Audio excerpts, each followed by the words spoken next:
नमस्कार दोस्तों, जीएस आजकल में आपका स्वागत है। पिछले वीडियो में हम लोगों ने प्रधानमंत्री के बारे में देखा था।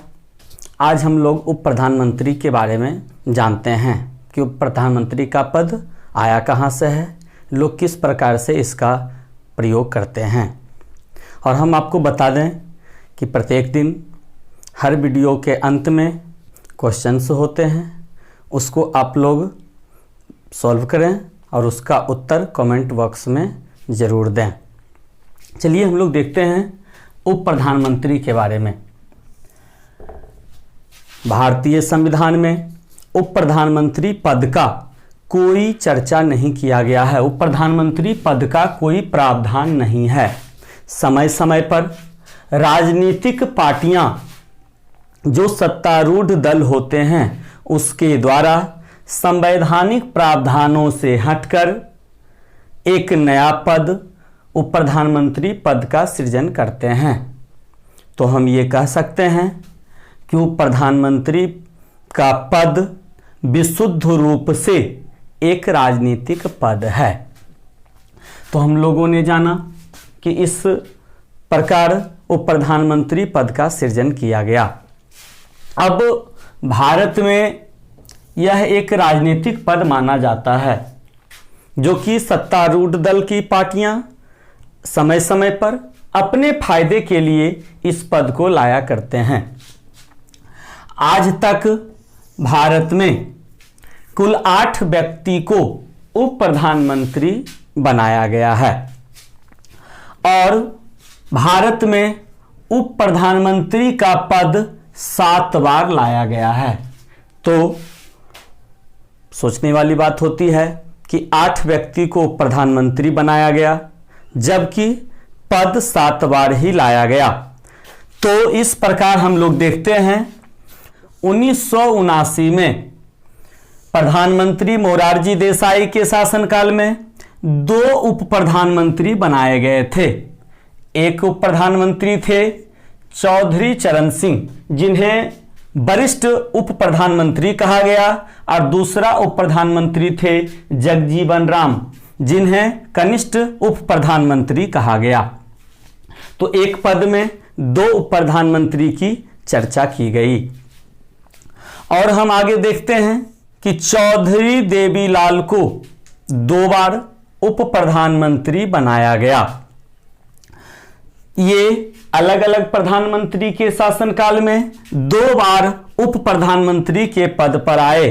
एक बार विश्वनाथ प्रताप सिंह के शासनकाल में उप प्रधानमंत्री पद को धारण किया और दूसरी बार चंद्रशेखर सिंह के शासनकाल में उप प्रधानमंत्री पद को धारण किया।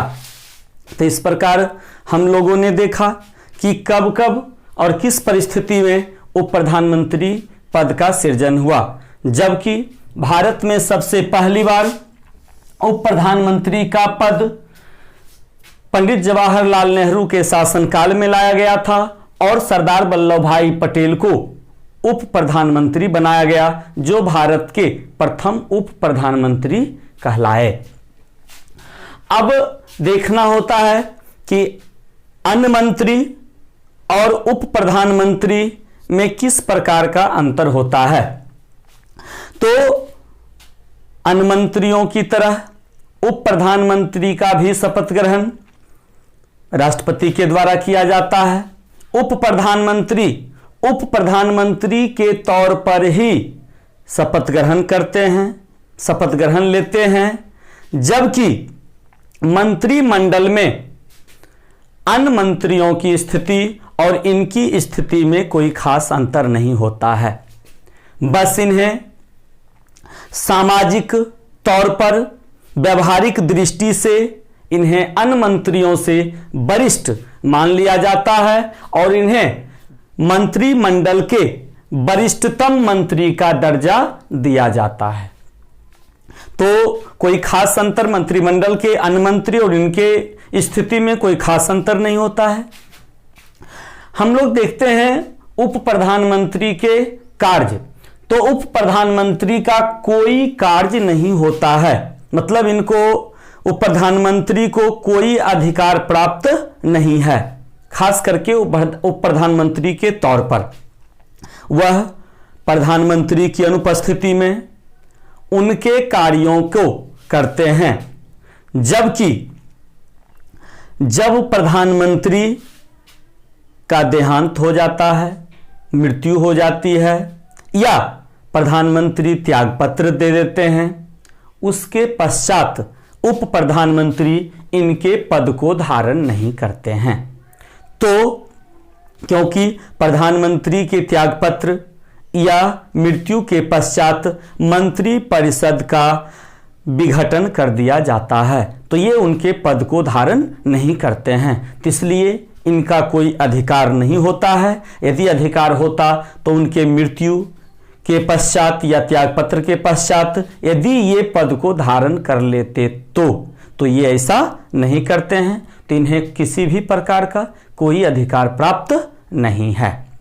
तो हम लोगों ने उप प्रधानमंत्री के बारे में चर्चा किया। इससे रिलेटेड बहुत सारे एग्जाम में बहुत सारे क्वेश्चन पूछे जाते हैं। कुछ क्वेश्चन आज हम आपको नए तौर पर देंगे। पहले हम पिछले क्लास में दिए गए प्रश्नों के उत्तर को देखते हैं, जिसमें कि प्रथम क्वेश्चन था, भारत के वे कौन कौन प्रधानमंत्री हैं जिनकी मृत्यु पद पर रहते हुए हैं। तो जिसमें नाम आता है सबसे प्रथम पंडित जवाहरलाल नेहरू, लाल बहादुर शास्त्री और इंदिरा गांधी। ये 3 प्रधानमंत्री हैं जिनके पद पर रहते हुए मृत्यु हुए, जबकि ध्यान रखना है राजीव गांधी की मृत्यु चुनाव के दौरान हुई थी। दूसरा क्वेश्चन आपका था, भारत के वे कौन कौन प्रधानमंत्री हैं जो अधिक बार कार्यवाहक प्रधानमंत्री चुने गए हैं।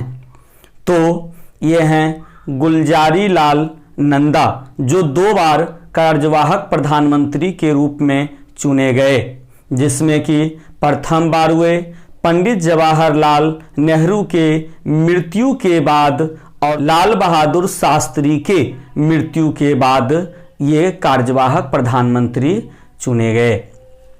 तीसरा क्वेश्चन आपका है, लाल बहादुर शास्त्री की मृत्यु कब और कहां हुई थी।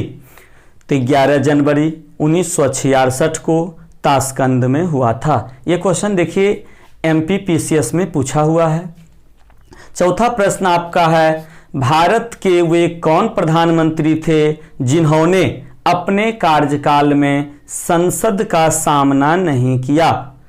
तो उत्तर है आपका चौधरी चरण सिंह। पांचवा प्रश्न आपका है, प्रधानमंत्री पद से त्यागपत्र देने वाले प्रथम व्यक्ति कौन थे।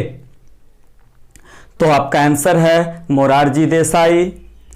अगला प्रश्न आपका है छठा प्रश्न, सबसे कम उम्र में भारत के प्रथम प्रधानमंत्री कौन नियुक्त हुए। तो राजीव गांधी सबसे कम उम्र में भारत के प्रधानमंत्री नियुक्त होने वाले राजीव गांधी हैं। सातवां प्रश्न आपका है, सबसे अधिक उम्र में भारत के प्रधानमंत्री कौन नियुक्त हुए। तो आपका उत्तर है मोरारजी देसाई। आठवां प्रश्न आपका है, भारत के वे कौन कौन प्रधानमंत्री थे जिन्होंने लोकसभा में विश्वास प्रस्ताव पर मतदान के पूर्व ही अपना त्यागपत्र दे दिया। तो आपके आंसर हैं चौधरी चरण सिंह तथा अटल बिहारी वाजपेयी। मतलब 2 प्रधानमंत्री थे, चौधरी चरण सिंह और अटल बिहारी वाजपेयी, जिन्होंने विश्वास प्रस्ताव पर मतदान के पहले ही अपना त्यागपत्र दिया। अगला प्रश्न आपका है 9वां प्रश्न, भारत के वे कौन कौन प्रधानमंत्री थे जिन्होंने लोकसभा में विश्वास मत प्राप्त न कर पाने के कारण त्यागपत्र दिया था। तो आपके आंसर हैं विश्वनाथ प्रताप सिंह और HD देवगौड़ा। 10वां प्रश्न आपका है, भारत की प्रथम महिला प्रधानमंत्री श्रीमती इंदिरा गांधी। 11वां प्रश्न आपका है, केंद्रीय मंत्रिमंडल से त्यागपत्र देने वाले प्रथम मंत्री कौन थे। श्यामा प्रसाद मुखर्जी थे। 12वां प्रश्न आपका है, भारत के वे कौन प्रथम प्रधानमंत्री थे जो अविश्वास प्रस्ताव पारित होने के कारण त्यागपत्र दिया था? विश्वनाथ प्रताप सिंह। 13वां प्रश्न आपका है, भारत में सर्वप्रथम अविश्वास का प्रस्ताव किस प्रधानमंत्री के काल में लाया गया था? तो पंडित जवाहरलाल नेहरू के कालखंड में लाया गया था। 14वां प्रश्न आपका है, सबसे लंबी अवधि तक भारत के प्रधानमंत्री कौन रहे? तो पंडित जवाहरलाल नेहरू।